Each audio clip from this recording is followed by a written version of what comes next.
I spent some time with this BlackMagic 6K camera, and just like every other new camera, I would conduct a lot of tests to answer one main question: is this camera good for me or not? In this video, I will share with you the results of my BlackMagic 6K and 4K comparisons, and how this camera's impressive features are mixed with a lot of setbacks that kind of threw me and a lot of people in limbo, unable to decide whether to keep this camera or not.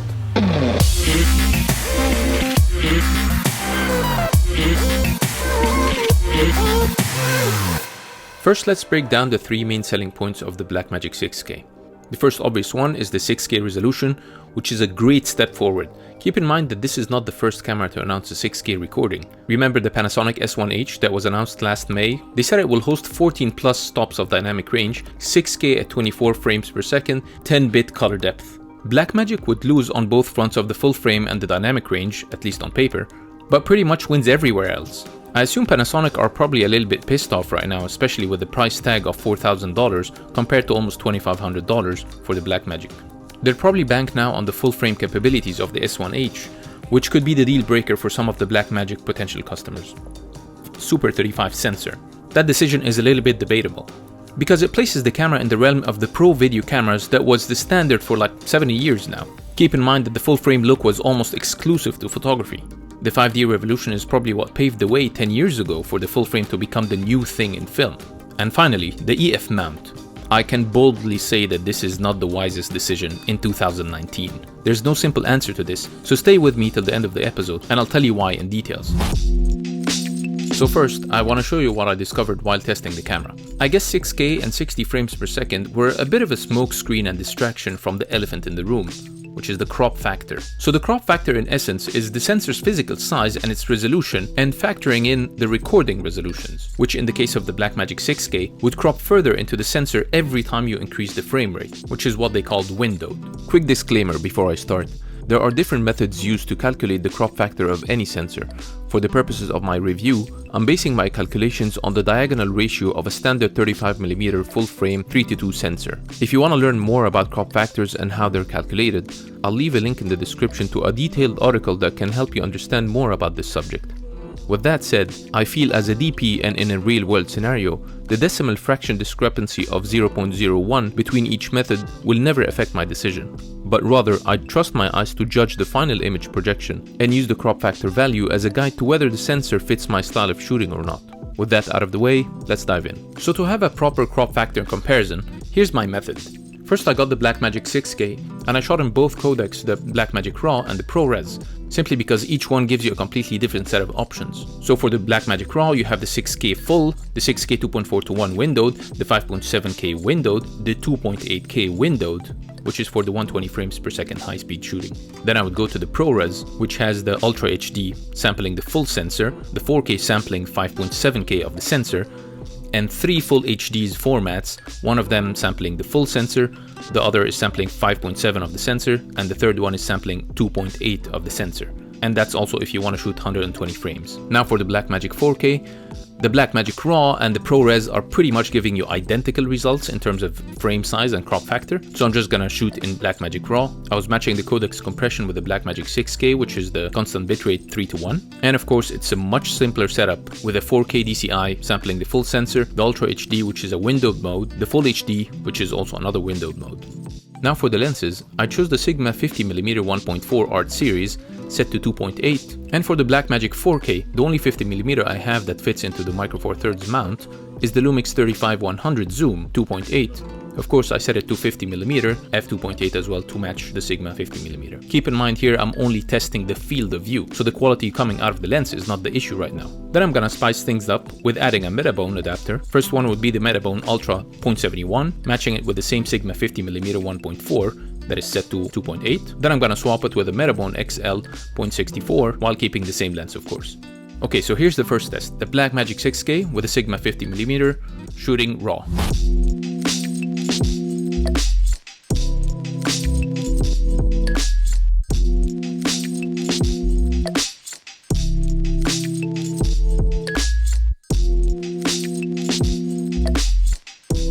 Now let's try with the ProRes.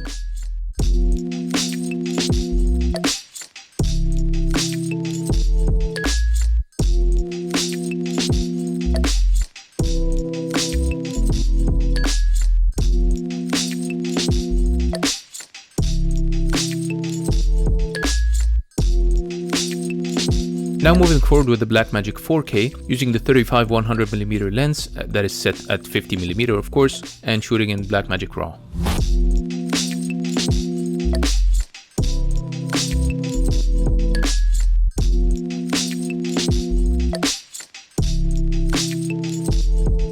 Now let's add the Metabone adapter Ultra 0.71 and changing the lens to the Sigma 50mm.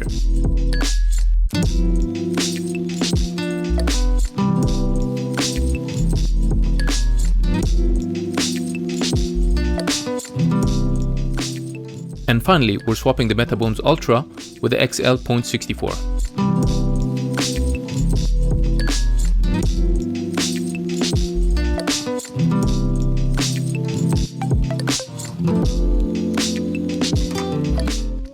So as expected, the BlackMagic 4K with the Metabone XL would offer us the widest field of view or smallest crop factor of almost 1.3x, which is the closest we can get to the full frame on both cameras. It would be followed with the same camera adding the Metabone Ultra, offering us a 1.4x crop factor. Then, in the third place, comes the new BlackMagic 6K, shooting natively with no adapters at 1.6x, which is a typical crop factor range of the Super 35 cameras. And at the last position, with the highest crop factor, comes the BlackMagic 4K, shooting with a 2x crop on its native MFT mount.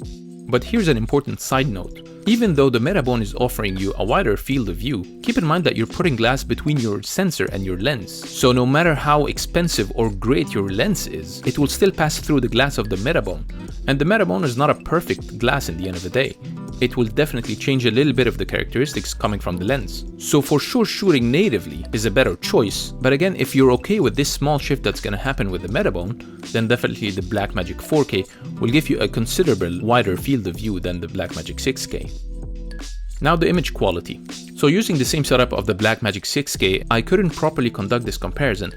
So disclaimer, this would not be considered as a scientific test, because if I retain the same focal length of 50mm, the difference in lenses will affect the distortion, the exposure, and probably the color as well of the image. But I would say this difference would not exceed 5 to 10%, and it will give us a little bit of a fair look into how each camera stands against the other. So let's check it out. First, I'm starting with the 6K ungraded. I scaled it to 120% to match it with the field of view of the BlackMagic 4K. Now this is the 4K. As you can already see, there's a little bit of a barrel distortion in the lens, but again, this distortion has nothing to do with the image quality. Now side by side, it's obvious that there's a difference in exposure, but I promise you, both tests are following the same exact settings on both cameras. The strange thing is that I know that the 35-100 Panasonic lens is actually a little bit darker than most other lenses I have.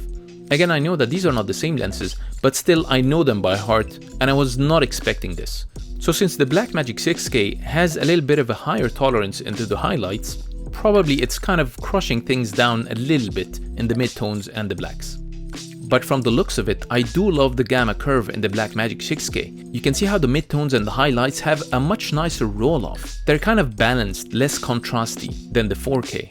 It's kind of a more pleasing image, I would say. And these midtones and highlights are pretty much where the skin color comes in.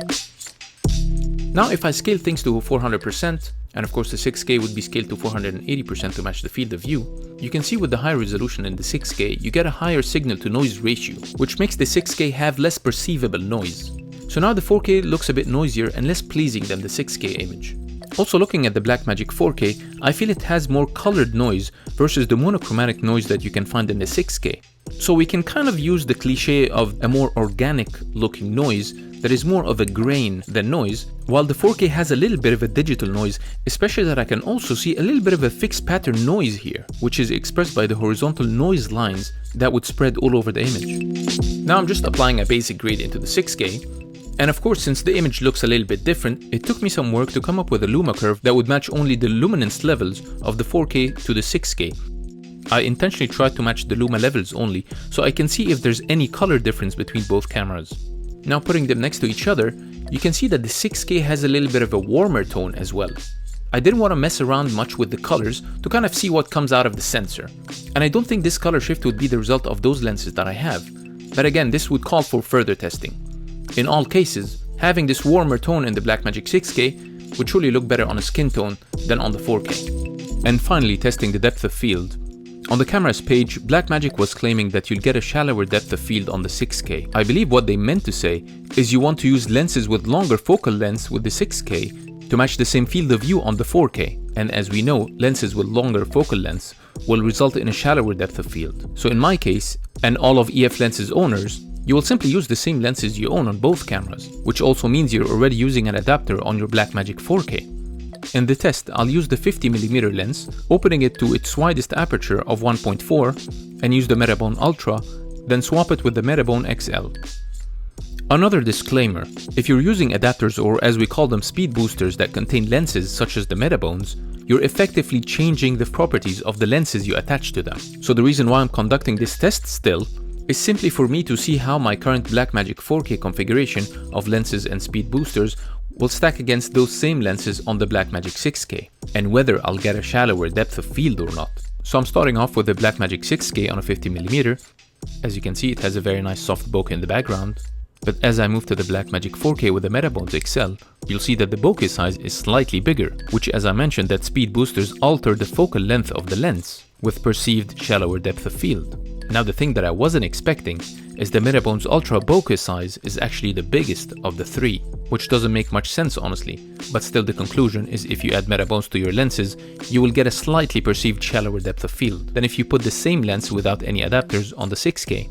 But also you need to account for what I said before about how speed boosters affect the characteristics of the lenses, which is pretty obvious in our examples here. When you open at 1.4, the image becomes softer than what it looks like if you don't add any speed boosters, such as in the 6K.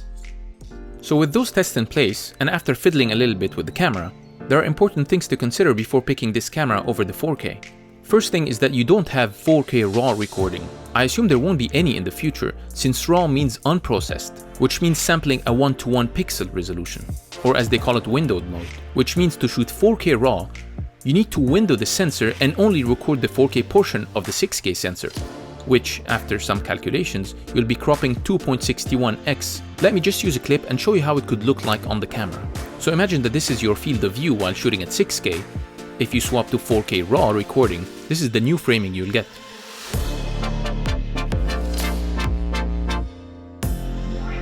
Now the second point is you cannot shoot 120 frames ProRes in 2.8K, like how you can do it in RAW. ProRes 120 frames only lives in the realm of Full HD.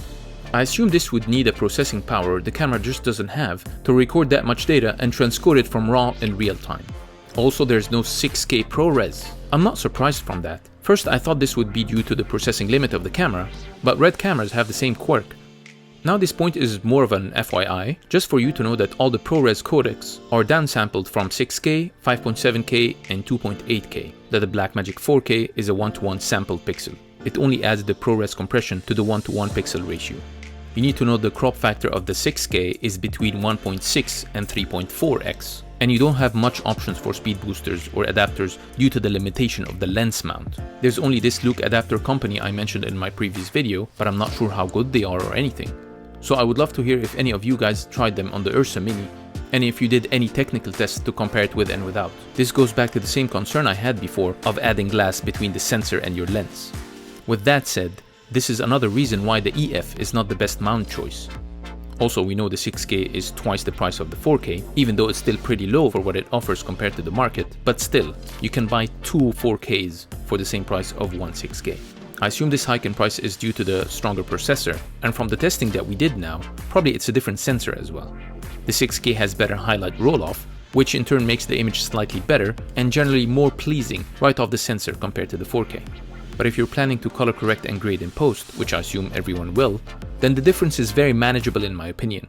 As a DP, I know it's my job to work within the limitations of the camera, and I'm sure I'll be on set where I have to match the 4K and the 6K cameras. As mentioned, the signal-to-noise ratio in the 6K is higher than the 4K, which results in less perceivable noise, but similar to what I said about the color, right off the sensor it's less noisy, but it's a very manageable difference. You will probably have to denoise the footage on both cameras anyway in post.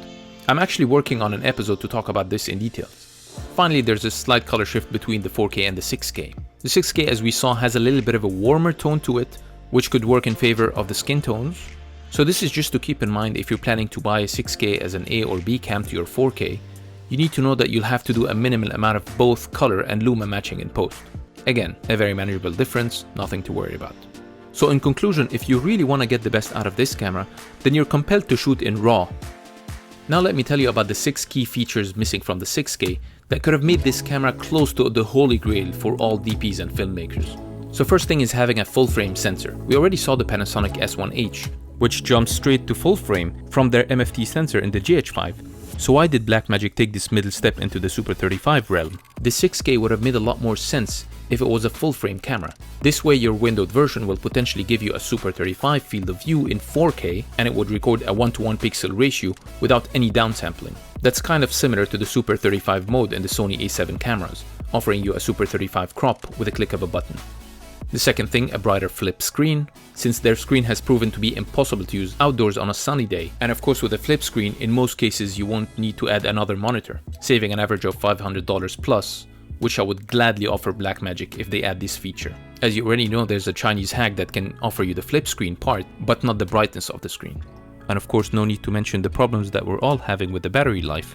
I feel a professional video camera should at least last for 1 hour on a full battery charge. So the smallest NPF battery I believe would be able to keep the camera alive for at least an hour.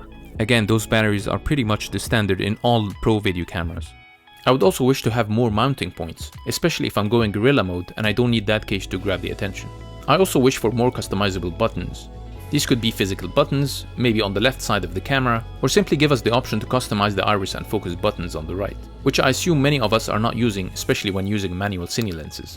Last but definitely not least, if they wanted to go Canon, then the Canon's new RF mount would have been the best choice for this camera, especially in 2019.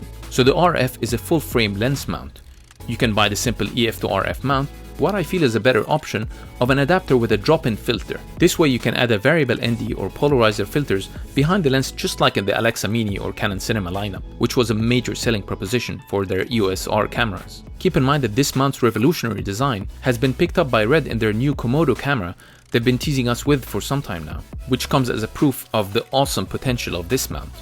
Those lens adapters and their filter accessories are a little bit pricey, but then consider this. We already bought the Metabones for $650, so if you consider just buying the drop-in filter with a variable ND, it will amount to $700, which is only $50 over the Metabone adapter price. Pretty reasonable. Keep in mind, these are all features that are within BlackMagic's reach. They already have the technology, they probably just need to flick that switch. BlackMagic 6K's image quality is pretty awesome. Its new skin tone friendly Generation 4 color science, mixed with a very nice and smooth highlight roll-off, is probably the main selling proposition for it. But its lack of versatility against the 4K is what confused me. I personally find that the 4K has a lot more value for my style of shooting, which made me reconsider for a moment whether to keep it or not. Then I felt that I can get very good images still from the 4K and match them with the 6K to a very close degree. The main reason that pushed me away from the camera was the crop factor. So if you're buying this camera, then probably the Sigma 1835 1.8 will be your very best friend. Unless you're shooting anamorphic, then the camera will make a lot more sense to you. The other reason that pushed me away is the feeling that I need to shoot at 6K RAW in order to get the best out of the camera in terms of the field of view and the resolution, which means you're gonna need to invest more in fast storage media like SSDs, of course like the very famous Samsung T5, not just for recording, but also for editing. So my final verdict is I'm gonna skip this edition. Probably I'm gonna rent it for a couple of shoots, but I didn't find any compelling reason for me to own it. But I'm really happy to see how BlackMagic is stepping into the 6K realm in such a small form factor, and how they perfected their color science that makes me really excited to see their next generation, hopefully a full frame version of this. Thanks again for watching. I would really love for you to share your decision about the camera in the comments below, and if you like this video and want me to shoot more of this, then please hit the like button and subscribe to the channel, as I have a lot more stories from my experience on set that I would love to share with you in upcoming episodes. Thanks again, and I'll see you next time.